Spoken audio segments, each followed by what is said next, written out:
What you're going to see now is the work of about a year. A good friend of mine is Jack Ball from Greenwich, and he's done work for me at the North American College, at the Seminary in New York, for each of the military services.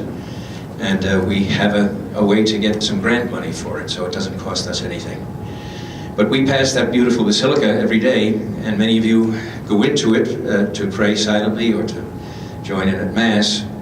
And sometimes we can take very valuable things for granted.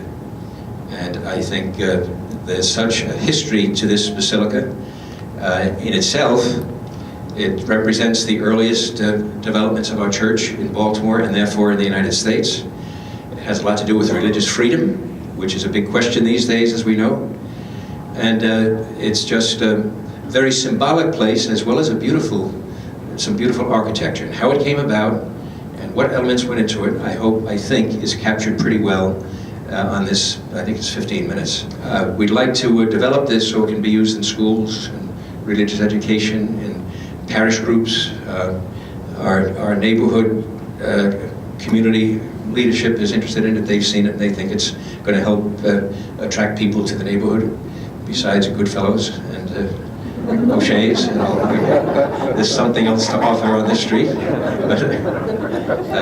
But we'd like your opinion and any input you might have as to how it can be used.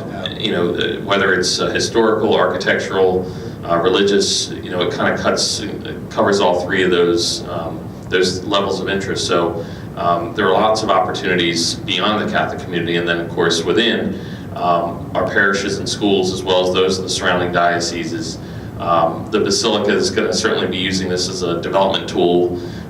So you may see it in the gift shop, and they'll get it out to donors to try and kind of re-energize, and I think the movie does a great job of planting the seed of interest for people who either haven't been to the Basilica since it was restored, or have never been there at all. And so it's not a true documentary in that sense. It's more of a marketing tool. It tells you enough and shows you enough that it kind of makes you want to go and see for yourself and learn more about it. So I think that's the most effective part of the film.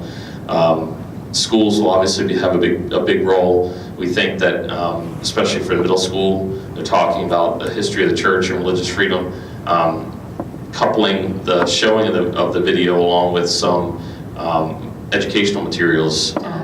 When I first heard about it, I was thinking about the Basilica and really not making that connection into how rich this particular film would be in history. And so it's not only a film that you would want to view in a religion class, it's a film that you would want all students to be exposed to, and then hence their families as they speak about it. One of the places, in addition to middle school and high school, as they study this part of American history, one of the places where it has wonderful impact would be actually in our fourth grades, because we study Maryland history there.